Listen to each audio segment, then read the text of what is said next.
Welcome back, everyone, to another class of covenant theology. So, to recap what happened last time, led by Joshua, the people of Israel came into the land God promised them, the same land he had promised earlier to Abraham. And we looked at how before Joshua died and the people settled in the land, just like Moses, Joshua holds a last speech for the people. We're going to refresh our minds as to what happened in that last speech. Joshua chapter 21 and verse 1. Then Joshua assembled all the tribes of Israel at Shechem. He summoned the elders, leaders, judges, and officials of Israel, and they presented themselves before God. He says in verse 14, "Now fear the Lord and serve him with all faithfulness. Throw away the gods your ancestors worshipped beyond the Euphrates River and in Egypt, and serve the Lord." From verse 16, "Then the people answered, Far be it from us to forsake the Lord, to serve other gods. It was the Lord our God himself who brought us and our parents up out of Egypt, from that land of slavery, and performed those great signs before our eyes. He protected us on our entire journey and among all the nations through which we traveled. And the Lord drove out before us all the nations, including the Amorites who lived in the land. We too will serve the Lord, because he is our God." Joshua said to the people, "You are not able to serve the Lord. He is a holy God. He is a jealous God. He will not forgive your rebellion and your sins. If you forsake the Lord and serve foreign gods, he will turn and bring disaster on you and make an end of you after he has been good to you." But the people said to Joshua, "No, we will serve the Lord." Then Joshua said, "You are witnesses against yourselves that you have chosen to serve the Lord." "Yes, we are witnesses," they replied. "Now then," said Joshua, "throw away the foreign gods that are among you, and yield your hearts to the Lord, the God of Israel." And the people said to Joshua, "We will serve the Lord our God and obey him." On that day Joshua made a covenant for the people, and there at Shechem he reaffirmed for them decrees and laws. And Joshua recorded these things in the book of the law of God. Then he took a large stone and set it up there under the oak near the holy place of the Lord. "See," he said to all the people, "this stone will be a witness against you. It has heard all the words the Lord has said to us. It will be a witness against you if you are untrue to your God." Verse 28, then Joshua dismissed the people, each to their own inheritance. So, following this exchange, all 12 tribes settle in each their part of Canaan. We said how for a while judges were rulers in Israel. They were the ones to speak between God and the people. But during the time Samuel was a judge, the people complained and said they wanted a king like all the other nations around them. God grants their wish, and the second king in Israel's history is David. With David, God makes a covenant, and in that covenant, he promised that from David's line there was going to rise up a king who would sit on the throne forever, having a reign that wouldn't end. This king is referred to as God's anointed, meaning his chosen king, the Mashiach, or in English translated, the Messiah. Now, last time we also read that a part of the covenant with David came with a warning. As in all covenant relationships, and all healthy relationships for that matter, there are terms to this covenant. Just like when God cut a covenant with Adam and Eve and said, "If you eat from this tree, you will surely die," God said to David, let's remind ourselves by reading 2 Samuel chapter 7, verse 14, "When he does wrong, I will discipline him with a rod wielded by men, with floggings inflicted by human hands.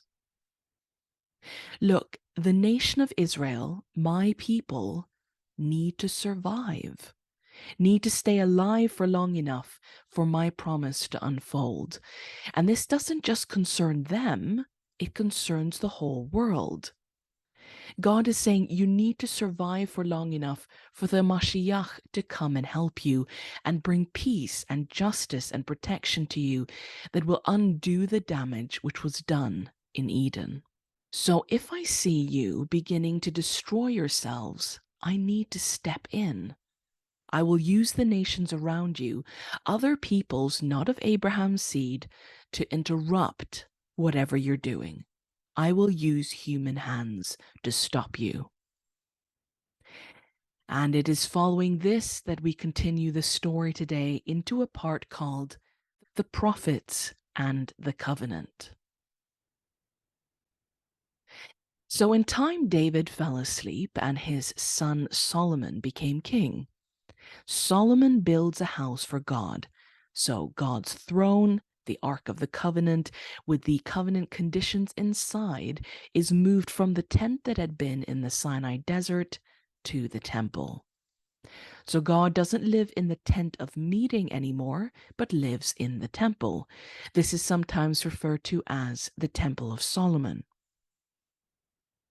After Solomon came King Rehoboam, then Abijah, then Asa, and the line of kings of Judah goes on. Now, as we know from last time, God isn't choosing, as in anointing, the individual kings now. Now, whoever was the eldest son of the king became the king next. It's an inherited position. But what happens over the generations is that the kings become worse and worse. Israel and their kings become more and more violent, oppressive, cruel, greedy, and corrupt. There were only very few bright exceptions to this trend, one being one of my personal favorite characters in the Bible, King Josiah. But mostly the reign of kings of Judah is pretty horrible. The temple walls begin to fall apart at one point because it was forgotten and not repaired. The Ark of the Covenant, the throne on which God sat, was even lost at one point. The law was also lost for some years. Now, we're not going to go into full detail here about everything that happened in Israel, but to sum things up and get an overview, the Israelites ignored or forgot God's covenant with them. They worshiped the gods of the surrounding peoples. Like other peoples, they sacrificed their children to gods like the Canaanite god Baal and Moloch, the god of the Ammonites. Israelites made other Israelites slaves. This strictly went against God's instructions, and the fact that a people delivered from slavery would years later turn each other into slaves is quite a striking misery. The people were cruel to the vulnerable members of society, like widows, orphans, those in debt, the ones without representation or voice. The rich pushed down the poor. There was no justice in the legal courts. And this list goes on. Most of these events are told in Judges, the 2 books of Samuel, the 2 books of Kings, and 1st and 2nd Chronicles. One of these significant events which happened in this part of history is during the reign of Rehoboam, who is Solomon's son. The nation splits into 2. It takes just 2 generations from David, the 2nd king of Israel, for the nation to be divided. How this comes about is that Rehoboam dealt tactlessly with the financial struggles and complaints of the northern tribe, and it ends with there being conflict and finally the split. So we end up now with 2 kingdoms. One is the kingdom of Israel, the other is the kingdom of Judah. Judah is one nation, and Israel and all the 11 other tribes is another. Now, the state of both Israel and Judah at this point is exemplified in the reign of one of Judah's kings, King Manasseh. 2 Chronicles 33:9 says, "But Manasseh led Judah and the people of Jerusalem astray, so that they did more evil than the nations the Lord had destroyed before the Israelites." Wow. So if you can remember, God said to Abraham, "I will make a nation from you, and through this nation I will bless all the other nations." In other words, I will bless you, and through you bless the whole world. But what is happening here? Israel is so corrupt, and Judah is so corrupt to the core, that they haven't become like everyone else. They've become worse. They do more evil in the world than the nations considered enemies of God. It is safe to say that the covenant relationship is clearly broken on Israel's part. At this point, God sees that Israel was not only not being what he'd made them to be, but they are destroying themselves and others at such a quick rate that there'll be nothing left. And so we enter the age of the prophets. Now, if you remember, Israel was not interested in God being their king or choosing their king. They were also not interested in hearing from him directly, saying, "Don't speak to us." So God begins sending prophets instead. These become the new go-between people between God and the Israelites. What is a prophet? Prophet today is a fairly loaded word with a lot of baggage. It can conjure up modern ideas of someone who knows the future, like a fortune teller, or a crazy man yelling in the streets about the end of the world. But this is a very narrow and misplaced view of what a prophet in the Bible is, and not at all the main point of why God sends them to his people. Prophet simply means spokesperson. God is using prophets to speak to his people since they don't want to hear from him directly. And throughout the history of kings in Israel, there would continuously be prophets trying to speak to the king, trying to speak to the people, the words which God had to say to them. So firstly, a prophet is a spokesperson. And secondly, the biblical prophets typically talked about something very specific. And this specific theme or topic is the covenant. The covenant relationship between God and his people. Today, in many legal courts, a lawyer is there to represent a client. Ideally, he needs to know the laws of the land inside and out to be able to argue his point and make sure that justice happens for the innocent or in favor of his client. Well, God's prophets were covenant lawyers. They were there to point to the covenant, its terms, the promises made, its history, and say, "Guys, do you remember? Do you remember what it said? Why are you ignoring these points? Do you remember?" During the reign of kings, God sends prophet after prophet to speak to the people, saying, "Stop hurting each other, stop destroying the land, stop killing each other." And prophets like Elijah, Amos, Hosea, Isaiah, Ezekiel came during this period. An example of God appealing to his people through one of his covenant lawyers can be found in Hosea chapter 11. "When Israel was a child, I loved him, and out of Egypt I called my son. But the more they were called, the more they went away from me. They sacrificed to the Baals, and they burned incense to images. It was I who taught Ephraim to walk, taking them by the arms, but they did not realize it was I who healed them. I led them with cords of human kindness, with ties of love. To them, I was like one who lifts a little child to the cheek, and I bent down to feed them. Will they not return to Egypt? And will not Assyria rule over them because they refuse to repent? A sword will flash in their cities. It will devour their false prophets and put an end to their plans. My people are determined to turn from me. Even though they call me God Most High, I will by no means exalt them. How can I give you up, Ephraim? How can I hand you over, Israel? All my compassion is aroused. I will not carry out my fierce anger, nor will I devastate Ephraim again, for I am God and not a man, the Holy One among you, and I will not come against their cities. They will follow the Lord. He will roar like a lion.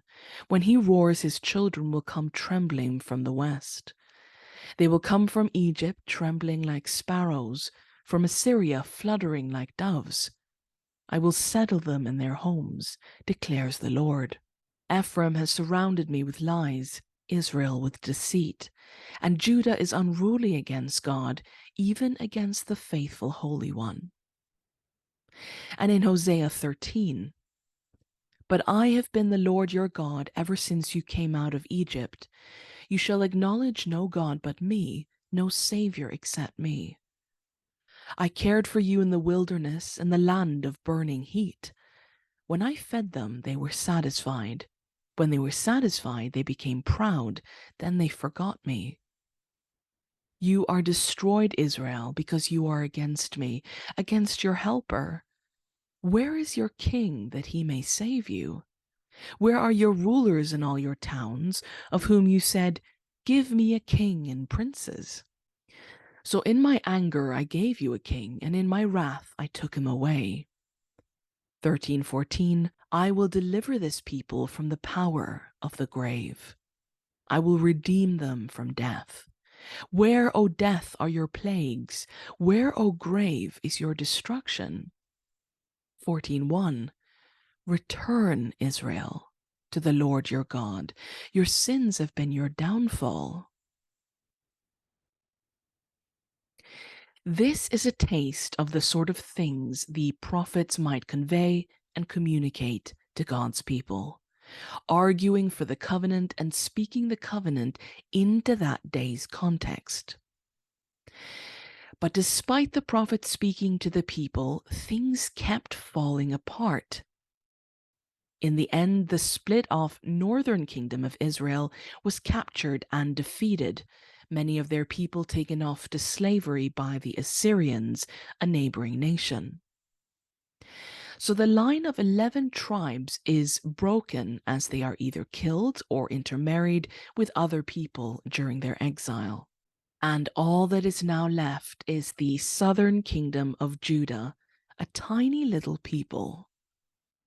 But God keeps alive David's bloodline against all odds to keep his promise, and kings continue to sit on the throne of Judah in Jerusalem.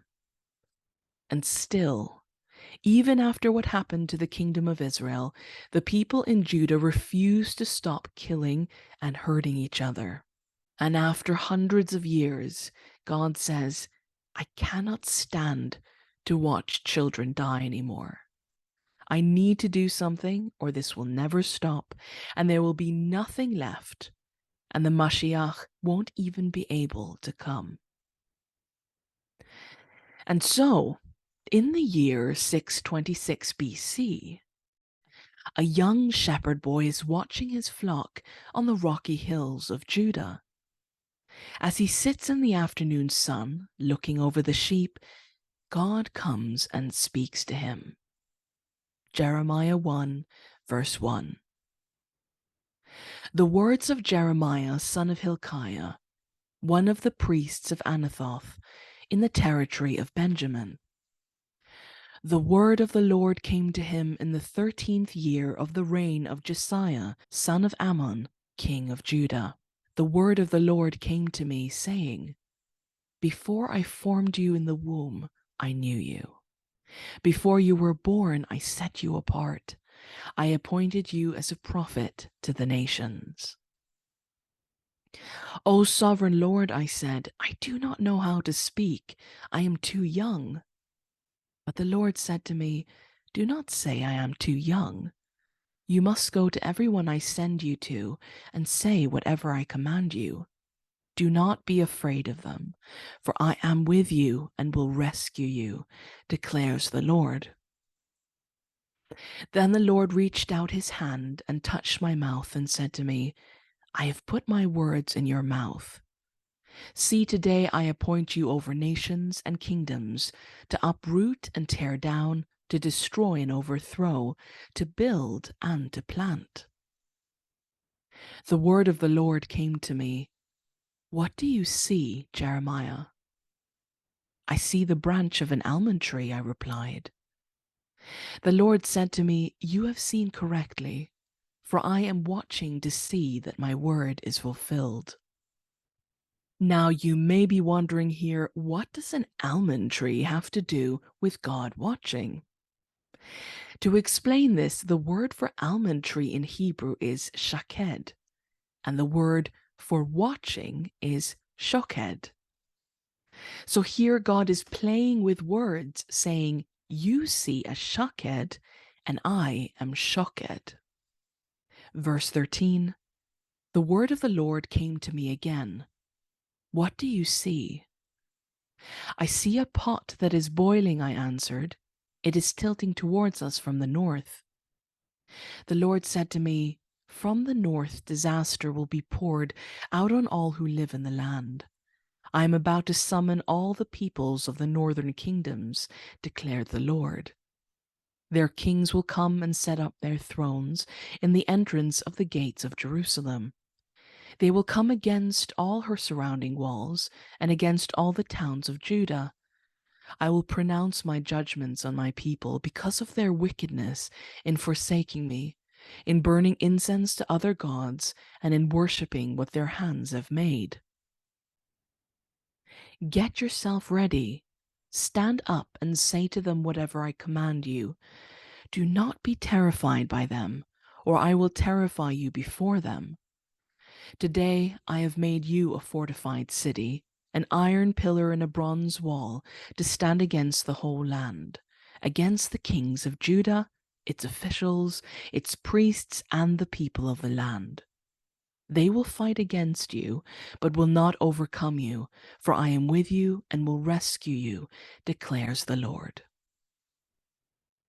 So in this calling of Jeremiah to be a spokesperson for God, God is saying, I am not turning a blind eye to the suffering of the innocent, the oppression of the vulnerable. I will act on their behalf. I will save them. I will stop this madness. So along with other prophets during that time, God calls Jeremiah to be a covenant lawyer, to speak to the people and the king, to try to remind them of God's covenant and what would happen if they don't stop destroying themselves. During the first conversation Jeremiah has with God, which we just read, he said, verse 14 and 15, from the north disaster will come. Armies will camp outside Jerusalem's wall. But from the north, what's in the north? There were no great armies or nations there that would be seen as threats against Jerusalem. Surely Jeremiah thinks God means they'll come from the east, or from the south, from Egypt or the Canaanites. This seems a confusing sort of prophecy. But for the next 40 years, from the age of 17, Jeremiah travels throughout the land. Like a lawyer, he looks at the evidence. He witnesses how his people are acting and treating each other. He sees the infant sacrifices, the Israelites who make their brothers slaves. He sees how prostitution has risen in the land because vulnerable women in society are not cared for, as the law stipulated they should be. He sees the local officials who are bribed and how innocent people can't find justice in the courts. And for years, Jeremiah speaks about how God would keep his word, which he'd given to King David, saying, "If you start to destroy yourselves, I will have to stop you." And hardly anyone listened, and most people laughed. "Danger from the north," they said. "You're crazy." Jeremiah 36. In the 4th year of Jehoiakim, son of Josiah, king of Judah, this word came to Jeremiah from the Lord. "Take a scroll and write on it all the words I have spoken to you about Israel, Judah, and all the other nations, from the time I began speaking to you in the reign of Josiah till now. Perhaps when the people of Judah hear about every disaster I plan to bring on them, they will each turn from their wicked ways. Then I will forgive their evil and their sin." So God says maybe they will listen. Try to appeal to the people. He says, "Jeremiah, write down everything I've told you ever since you were 17 down on a scroll."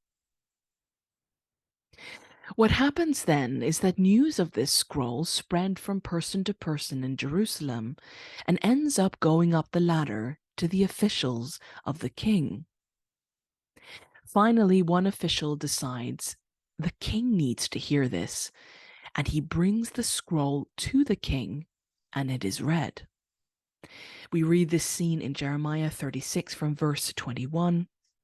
"The king sent Jehudi to get the scroll, and Jehudi brought it from the room of Elishama the secretary, and read it to the king and all the officials standing beside him. It was the 9th month, and the king was sitting in the winter apartment, with a fire burning in the firepot in front of him. So it is winter in Jerusalem. The king is sitting by his fire to stay warm, and he asks for the scroll he's heard about to be brought and read. Maybe the king now will listen to the words of God as it has come to him through all these back channels. Verse 23. Whenever Jehudi had read 3 or 4 lines of the scroll, the king cut them off with a scribe's knife and threw them into the firepot until the entire scroll was burned in the fire. So as this scroll is being read, the king interrupts Jehudi every few lines and says, "Hold on," cuts that piece off the scroll and throws it into the firepot. Then he says, "Continue." Jehudi continues. A few lines later, "Hold on." The king cuts those lines off and throws them into the fire. And this continues until every word sent by God is cut off and burnt. This is a step beyond not taking someone's call when they ring you on the phone. And this shows us a development in Israel. From we don't want to hear directly from God himself to actually burning the words of God. An unwillingness to hear God during this time is well exemplified by the king's actions. Well, as we said, despite this, for 40 years Jeremiah continues to say the same things. And for a long time, it seemed like Jeremiah really was just a madman talking about things that would never happen, and nothing at all seemed to change in Judah. In the year 598, a fairly unknown young ruler decided that he's going to gather an army, conquer other lands, and build for himself a great empire. This young man's name is Nebuchadnezzar. He came from the land of Babylon, which used to be known as Ur. This may be familiar to us, as there has been another man from Ur, and his name was Abraham. Well, at first people laughed at Nebuchadnezzar too. Babylon was a fairly weak, small kingdom, and nobody expected much to come of his attempt to conquer. But then, In one short year, Nebuchadnezzar conquers Syria, Palestine, Ashkelon, Arabia. City after city, nation after nation falls to Nebuchadnezzar. And then, after years of conquering, in year 587, Nebuchadnezzar finally arrives on the doorstep of Judah. 2 Kings 24, verse 1. During Jehoiakim's reign, Nebuchadnezzar, king of Babylon, invaded the land, and Jehoiakim became his vassal for 3 years. Vassal here means a servant or a subject. So at the time, a king named Jehoiakim is on the throne in Jerusalem, and Jeremiah is still a prophet in the land, mainly spending his days being ignored by the king and most of the people. When the armies of Babylon arrive, Judah can do little to stop them. They hardly had any fighting men. There has been a famine in the land, so people were weak, and Nebuchadnezzar marches right into the royal city of Jerusalem without a fight, into the royal palace, straight up to the throne, and says to King Jehoiakim, I will not destroy your city or your people, even though I've conquered you. To remain alive and where you are, you have to pay tribute to me. Each year you have to pay me this much gold and this much silver. If you do this, I will let you continue to live here in peace as one of Babylon's colonies. Now, this was a very common practice at the time. A foreign nation would conquer you and then say, if you pay me this much each year, I will not destroy you. You will basically be my subjects. This is the way of empire. King Jehoiakim agrees to this deal. What other choice does he have? And Nebuchadnezzar, with a show of mercy, leaves Jerusalem intact. Haha, everyone says to Jeremiah, is this the army you've been saying will come against Jerusalem and destroy it? But Jeremiah shared God's words, which were as follows. This is what the Lord Almighty, the God of Israel, says. Tell this to your masters. With my great power and outstretched arm, I made the earth and its people and the animals that are on it, and I give it to anyone I please. Now I will give all your countries into the hands of my servant, Nebuchadnezzar, king of Babylon. I will make even the wild animals subject to him. All nations will serve him and his son and his grandson until the time for his land comes. Then many nations and great kings will subjugate him. Here God is calling Nebuchadnezzar, a foreign king who doesn't know God, who's a violent man and an enemy of God's people, my servant. Why? The Lord sent Babylonian, Aramean, Moabite, and Ammonite raiders against him to destroy Judah, and in accordance with the word of the Lord proclaimed by his servants the prophets. Surely these things happened to Judah according to the Lord's command, in order to remove them from his presence, because of the sins of Manasseh and all he had done, including the shedding of innocent blood.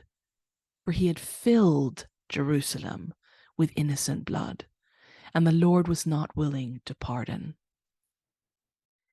God is doing exactly what he told David he would.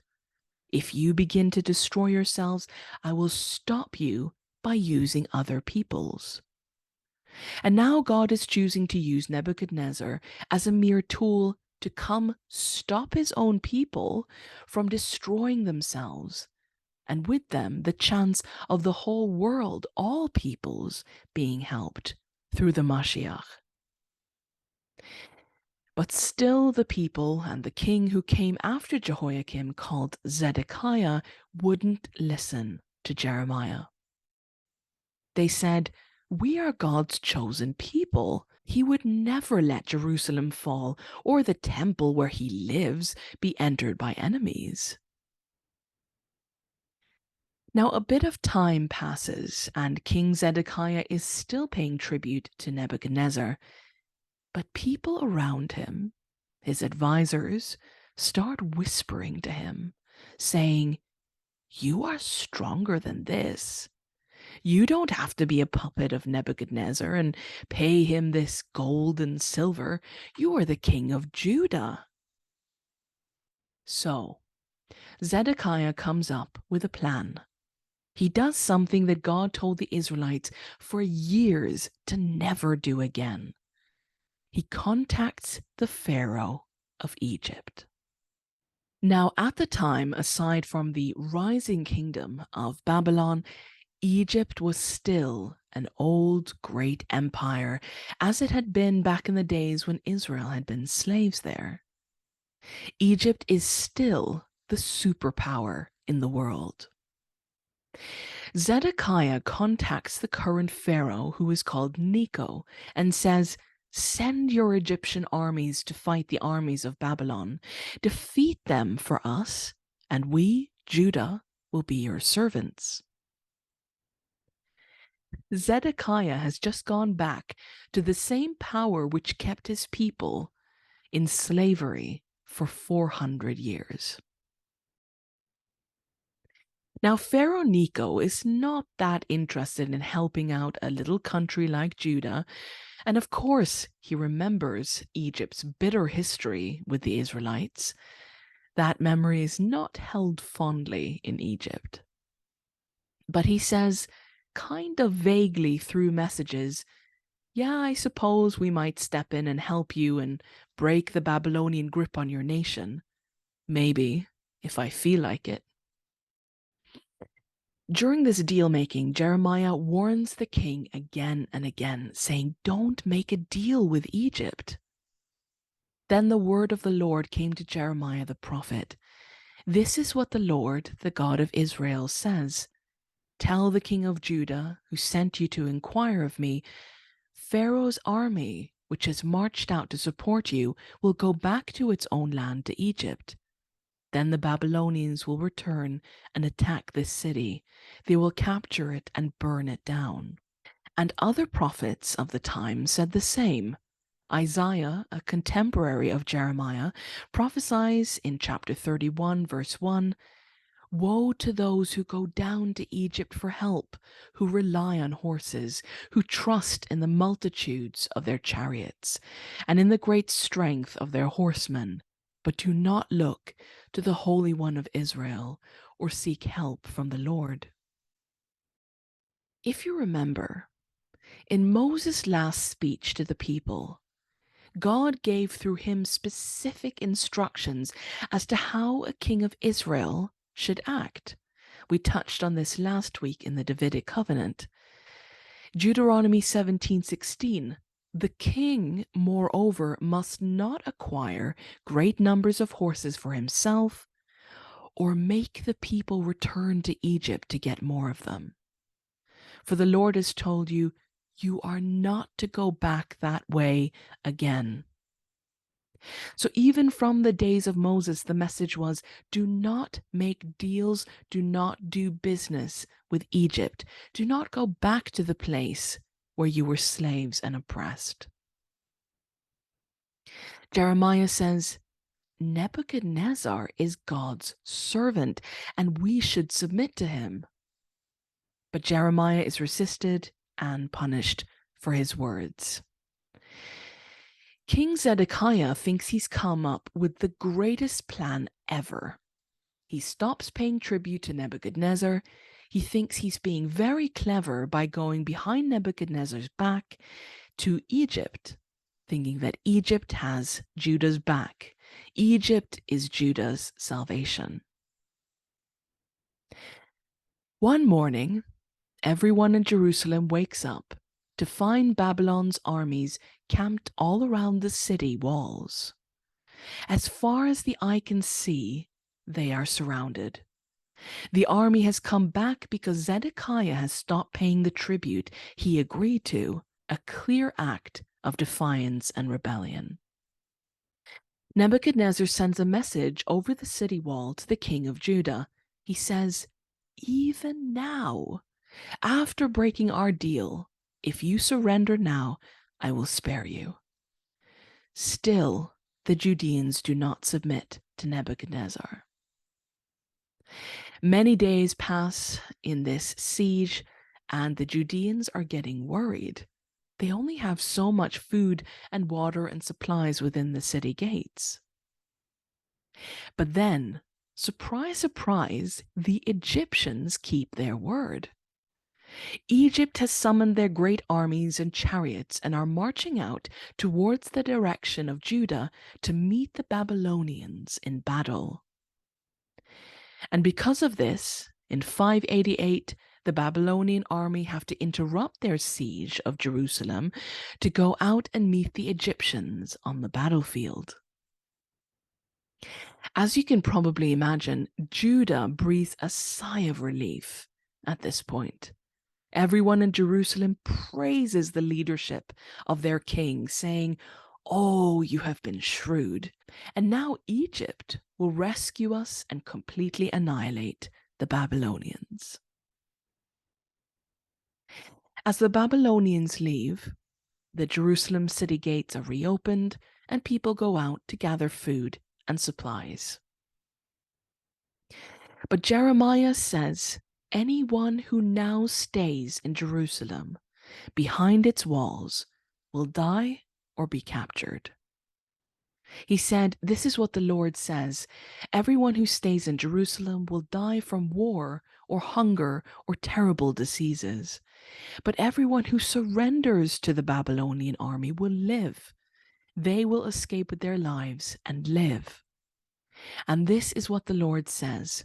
This city of Jerusalem will surely be handed over to the army of the king of Babylon. He will capture this city." Jeremiah says, you all need to leave.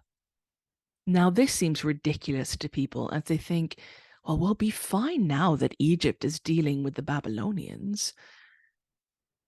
Jeremiah himself attempts to leave the city, but he is arrested at the gates on suspicion of desertion. King Zedekiah now says that if anyone tries to desert, they will be killed. He has Jeremiah beaten and thrown into a dungeon prison. We find that in Jeremiah 37. Now, at this point, the king's officials go to Zedekiah and say, "Look, Jeremiah can't carry on prophesying the way he is. He must be put to death. He is discouraging the soldiers and all the people in the city." If we break that down, they are saying, not only do we not want to hear from God directly, we will kill the spokesperson who speaks God's words to us. We will kill the go-between. The officials act independently, and Jeremiah is lowered into a dry well in an attempt to kill him. There's little food in the city, and he is likely to starve to death there. He is kept there for days, where he sinks into the mud at the bottom of the well. But a eunuch in the place hears about this and goes to tell the king about it. And Zedekiah says, "Oh, I don't want the blood of a prophet on my hands." So Jeremiah is pulled out of the well and is returned to his prison in the courtyard of the city guard. But in short, he can't leave Jerusalem. In the meanwhile, the Babylonians are on their way to meet the Egyptians on the battlefield. The Egyptians think, oh, we can easily take down Nebuchadnezzar's army. This should be a piece of cake. But Nebuchadnezzar comes at the Pharaoh from an unexpected place with full force and has a complete victory. Egypt, that old power, is defeated, and it will never rise again to be as great of a kingdom. There's a new superpower in the world, and it's called Babylon. Nebuchadnezzar dusts himself off, and now, with the knowledge that Zedekiah didn't only stop paying him tribute, but went behind his back and plotted with Egypt, he turns his army around and heads straight for Jerusalem. And we'll see what happens next as we continue right after a short break.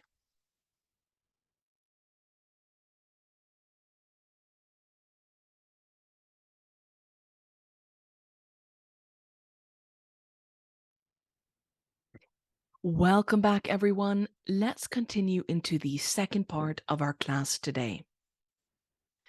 The Babylonians have beaten the Egyptians and are headed back to Judah. Again, the Judeans wake up one morning in Jerusalem to find they're surrounded by Nebuchadnezzar's army. No one can get in or out of the city. This is a complete lockdown situation. This siege lasts for 30 months. 2 Kings 25:3 tells us, by the 9th day of the 4th month, the famine in the city had become so severe that there was no food for the people to eat. So in those 30 months, food runs out in Jerusalem, the supplies run out, and the people of Jerusalem turn to cannibalism, eating their own children, as is mentioned, for example, in Lamentations 4:10. And Jeremiah remained in the courtyard of the guard until the day Jerusalem was captured. So Jeremiah is still being kept a prisoner during those 30 months, and it becomes clear that this situation in Jerusalem can't carry on. And finally, chapter 39 from verse 1, in the 9th year of Zedekiah, king of Judah, in the 10th month, Nebuchadnezzar, king of Babylon, marched against Jerusalem with his whole army and laid siege to it. And on the 9th day of the 4th month of Zedekiah's 11th year, the city wall was broken through. Nebuchadnezzar breaks through the city of Jerusalem and takes the city. This event is also recorded in 2 Chronicles. The Lord, the God of their ancestors, sent word to them through his messengers again and again, because he had pity on his people and on his dwelling place. But they mocked God's messengers, despised his words, and scoffed at his prophets, until the wrath of the Lord was aroused against his people, and there was no remedy. He brought up against them the king of the Babylonians, who killed their young men with the sword in the sanctuary, and did not spare young men or young women, the elderly or the infirm. God gave them all into the hands of Nebuchadnezzar. He carried to Babylon all the articles from the temple of God, both large and small, and the treasures of the Lord's temple, and the treasures of the king and his officials. They set fire to God's temple and broke down the wall of Jerusalem. They burned all the palaces, and they destroyed everything of value there. He carried into exile to Babylon the remnant, who escaped from the sword, and they became servants to him and his successors until the kingdom of Persia came to power. The land enjoyed its Sabbath rest. All the time of its desolation, it rested until the 70 years were completed in fulfillment of the word of the Lord spoken by Jeremiah. The Babylonians destroyed everything in Jerusalem. They didn't leave one stone on top of another. The royal palace was destroyed. The Temple of Solomon was completely destroyed. The Ark of the Covenant is carried away to Babylon and vanishes in the following years. And something else very significant happens, which another prophet called Ezekiel prophesied years before. And this right here is an extremely important event we need to take note of. Ezekiel chapter 10. Then the glory of the Lord departed from over the doorway of the temple and stopped above the cherubim. While I watched, the cherubim spread their wings and rose from the ground. And as they went, the wheels went with them. They stopped at the entrance of the east gate of the Lord's house, and the glory of the God of Israel was above them. This scene basically describes God as leaving his throne in the temple. A transport being carried by angels comes to earth. God leaves Solomon's temple and travels with the transport to return to heaven. He stopped sitting in the temple of the nation which had rejected him again and again. If you recall, we have earlier explored how the presence of God is called in Hebrew the Shekinah, which literally means the glory of God. His presence is his glory. And now the glory has departed from Jerusalem. God no longer sits on the throne in Israel. And this perhaps is the most striking part of this story. The God who in the Sinai desert came down from heaven and then from the mountain down to live on the level plain in the middle of his people has now been driven out by their evil, and he leaves the temple in Jerusalem. So the event which Jeremiah had prophesied for 40 years happens. He'd said that the tribe of Judah would be carried away, being exiles in Babylon for 70 years until that generation had died out. And after 70 years, they would return to their home back to Judah. Joshua was right all those years ago. He was right in saying, no, you can't do it. You can't fix yourselves because there's something wrong with all of our hearts. Jeremiah watched as the city fell, watched as young men like Daniel and his friends were marched off to Babylon, and he saw the Shekinah leaving the temple before it was destroyed entirely by the Babylonians. Now, Nebuchadnezzar came to hear about Jeremiah. He heard about how this prophet had been telling people for years, surrender and give yourselves up to the Babylonian king because God is using him. And as a result, the Babylonian king releases Jeremiah. Jeremiah is free to go. With his newfound freedom, Jeremiah actually stays with the exiles who are forcibly being marched from Jerusalem to Babylon. He travels along with them, giving them comfort, supporting them. In the confusion of the mass deportation, one of the Babylonian commanders mistakenly thinks Jeremiah is just one of the other exiles and puts him in chains along with the others. But this mistake is soon corrected. And in chapter 40, Jeremiah is released, given provisions, and he says goodbye for now to the exiles, and he begins returning to where Jerusalem once stood. Meanwhile, all the rest of the exiles are taken away by the foreign ruler called Nebuchadnezzar, which in the Babylonian language, Akkadian, means, O Nebu, protect my eldest son. Nebu was the head god, the highest god in Babylon. At first it seems ironic that the exiles are taken by a man whose name is, O God, protect my eldest son. But with the understanding we have of the covenant, it might not be that ironic at all. Because God is literally using a man to protect his people from themselves. Nebuchadnezzar, even though he doesn't know it, is being used to protect and save the people God calls his eldest son. These are just a couple of references where God does this. Exodus 4, Jeremiah 31, and so on.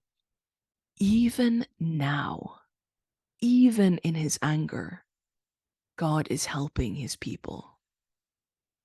We get echoes of what happened with Moses when God was angry with him. God's anger burned against Moses, and he sent help. Here he is going so far as to use a foreigner to protect his people, Israel, from themselves. So, after everyone has left, Jeremiah returns to the empty Jerusalem, and he sits down in the ruins of the city. Now, we may look at this story and go, what now? What about the promises God made to Abraham? What about the promises of this Mashiach king, which he made to David? Is it all over now? Well, God's covenant lawyer, Jeremiah, sits in the ruins of his nation's heart, and he later falls asleep. And in that silence, God speaks to him. This is what the Lord Almighty, the God of Israel, says. When I bring them back from captivity, the people in the land of Judah and in its towns will once again use these words. The Lord bless you, you prosperous city, you sacred mountain. People will live together in Judah and all its towns, farmers and those who move about with their flocks. I will refresh the weary and satisfy the faint. Jeremiah wakes up and he says, verse 26, At this I awoke and looked around.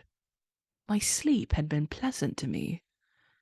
And as he wakes, God says to him, The days are coming, declares the Lord, when I will make a new covenant with the people of Israel and with the people of Judah.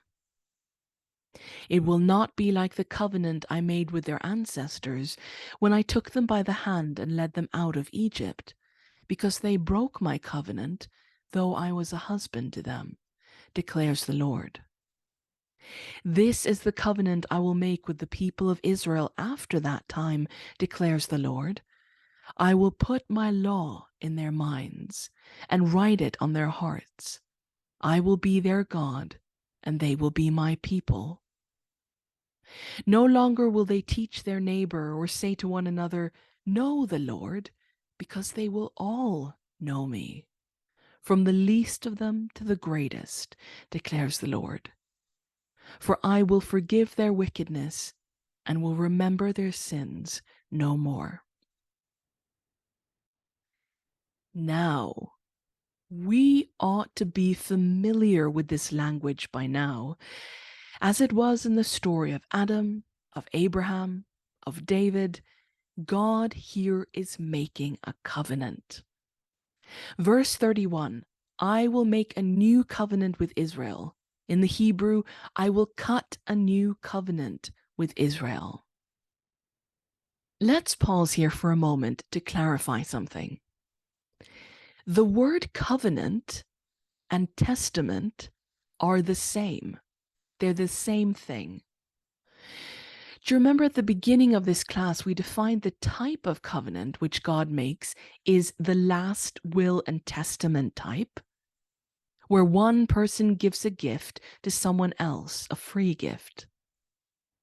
Well, in English, we call this kind of gifting a will, which you make before you die, their last will and testament. So when you open the Bible and you see it says the Old Testament, and then you go forward and then it says the New Testament, we should know what that means. It means exactly the same as the Old Covenant and the New Covenant. The same word. What God is saying here to Jeremiah in chapter 31 is, I'm cutting a new covenant with my people. It will be called the New Covenant or a New Testament. It means, after all that's happened, the years of failure and horrors done by the Israelites, God returns to them and says, I am committing myself to you again. It's kind of unbelievable, that level of patience and persistence. So this is a big moment. A huge thing is happening here in the story.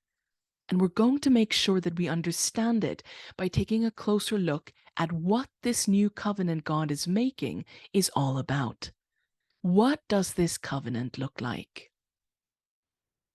Well, we've just read it, but let's break it down. There are 4 identifying markers in this new covenant, 4 promises. Promise number 1, verse 33. I will put my law in their minds and write it on their hearts. So this is a promise not of an externally driven relationship. It is internal and personal. It's not about what you do or you working your way to a relationship with God, but God working his way into you, your heart, your mind. Promise number 2, end of verse 33, I will be their God and they shall be my people. This is again personal language, one of warmth and connection and relationship. Note the I will language emerging from this covenant as in the past. Promise number 3, verse 34. No longer will they teach their neighbor or say to one another, know the Lord, because they will all know me. From the least of them to the greatest, declares the Lord. They will all know me. Each of them. It won't be a matter of an elite group having privy to knowledge or connection with God and then teaching their neighbors. All will know me, from the least to the greatest. Promise number 4, end of verse 34, I will forgive them for their sins and remember it no more. These are the promises of the new covenant God is cutting with Israel. Did you notice how God says this new covenant will not be like the one I made with the Israelites that I brought up out of Egypt? Verse 32, it will not be like the covenant I made with their ancestors when I took them by the hand and led them out of Egypt. Now, isn't it a bit strange that when God here is referring to the Old Covenant, that he's referring to the Mosaic Covenant? Why isn't God calling the Abrahamic covenant the old one? After all, the covenant with Abraham was far older. David's covenant was more recent. Why on earth is God calling the old covenant the Mosaic one? The Mosaic covenant is referred to as the Old Covenant because of how the people responded in the Sinai desert.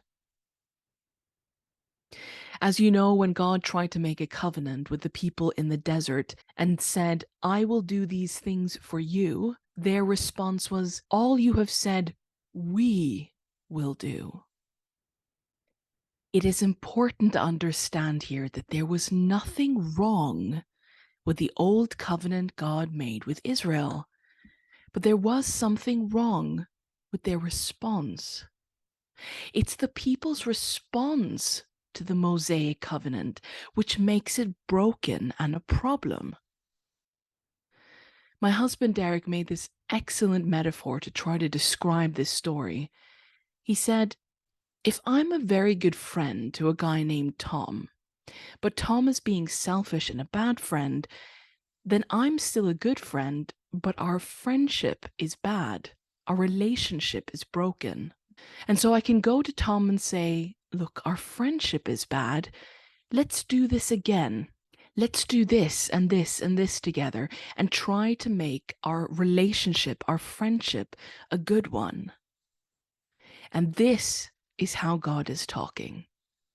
He's saying, I made good promises. I have been faithful to Israel. My old covenant with them was good. But they didn't want to receive my gifts or talk to me or be a part of a good relationship. They insisted on continuing to act like slaves to things which destroy them. And so now I'm renewing my commitment to them. So to summarize, there's nothing wrong with the old covenant, only something wrong with the old response. Now, in this new covenant, God hasn't changed. Sadly, because we don't always understand the story of what happens, there seems to be this big gap, a huge leap between the angry Old Testament God and the gracious, kind New Testament God. But he isn't moving from the angry Old Testament God to a nicer, sweeter, more digestible one. He is saying what he's always been saying. I want to set you free. I want to help you. And all these good things, even the change of your hearts, I'm going to do that for you. Do you believe me? So just to clarify, from now on in the story, when there is mention of the old covenant or the old law in the Bible, we are talking about the response which the people had to the Mosaic covenant. We will do these things. And God is now saying to Jeremiah, I know you're standing in a heap of rubble, and everything seems lost, but I'm not leaving you or forgetting about you. A new covenant is coming, and it will be different than the one which came during the days of Moses. How will it be different? Well, in these ways, these 4 promises. God here defines the Old Covenant as the Mosaic Covenant, and this understanding is carried through into the New Testament. We can read, for example, in Romans 7:10-12, I found that the very commandment that was intended to bring life actually brought death. For sin, seizing the opportunity afforded by the commandment, deceived me, and through the commandment put me to death. So then, the law is holy, and the commandment is holy, righteous, and good. What is Paul saying here in Romans? He's saying that the law, the old covenant, was meant to bring me life. But because I try to do it and I say, I will make these things happen, I will make myself holy, I will fix my brokenness, I will do these things, then these words actually bring death to me. I turn that life into death because I'll never succeed. And by thinking that I'm meant to fix myself and the world, I'm resisting the covenant promises of God, which is God saying, I will do this. I promise I will do this. Do you see here how the typical pitting of law against grace simply isn't right? The old covenant only becomes death to us because of our response to it, because of what we turn it into. It's not a trust response, but an I will response that is the problem. When we try to do things which God has promised to do for us, we'll find only death. Not because God is punishing us for trying, but because we will fail. And that failing leads to our own destruction, and in fact keeps us from the very person who could help us. So, the New Testament is just God doing what he always did. He renews his promises with people, and he adds new details about how he's going to do what he promised to do. So what happened during Jeremiah's lifetime was that even though God kept his promises to his people, giving them land, safety, freedom, it is revealed to us that there was something still wrong with their hearts at their core that still kept them destroying themselves and each other and everything around them. It's not the first time we've heard about the importance of the heart. We saw that, for example, with David. In Christian settings, we'll often hear a lot of talk about heart stuff, that God looks at the heart and that it's our heart that needs to change. We respond to him with our heart. But often the conclusion to any heart talk is focused like this. We say, it's not about the law anymore, it's about changing our hearts. So we must change our hearts, and by doing so, we become right with God. In other words, we have to clean our hearts of sin, or change our hearts so that they turn to God. But that is not what God has said, or what his covenant relationship with anyone who wants to believe him is based on. Just as with the Mosaic law, the Mosaic covenant, when it comes to any heart changing, we are asked to trust that he will be the one to do it. Jeremiah 31:33, I will put my law in their minds and write it on their hearts. In a covenant context, having the right heart doesn't mean to be sin-free or to have a perfect heart. And we saw this with David in the Davidic covenant. His heart was described as being a heart after God's own heart, meaning having a right heart is knowing that your heart is rotten, knowing that you need God, and knowing that he is the only one who can fix it, and then responding by not trying to fix it ourselves, by letting the only one who can do so. So, after the story of Jeremiah, there's the story of Daniel while he lived in Babylon for 70 years. And after 70 years are done, Babylon fell to another nation called Media. And the king of that power allows the Judeans to return to their home. Once they get back, they rebuild Jerusalem, the temple, and write down once more the law for all the people to remember what has happened in their history. But this is important. Even though the new temple is built, the Shekinah hasn't returned. God no longer sits in the temple. The Ark of the Covenant is lost. And 490 years pass, in which there are no prophets, no judges, nor kings, and things seem quiet, and God seems silent. After the return to Jerusalem, the land of Judah is taken many times by various other nations after that. The kingdom of Media falls and is overtaken later by the empire of Rome. The Romans oppress the people of Judah for years, and Jerusalem is once more occupied by enemies, and still the question hangs in the air. When will the anointed Mashiach come and sit on the throne forever and make things right in the world? When will God fulfill the promises of the new covenant to his people? And how on earth will he do that when people seem to fight him in every chapter of this story? Well, the next part of this story begins 400 years later, when the Romans ruled Judea, and a priest named Zechariah goes about his daily duties and enters the temple to pray. Next class, we turn the page and enter into the New Covenant, in our Bibles called the New Testament. And we'll see how this new last will and testament of God unfolds. See you all next time.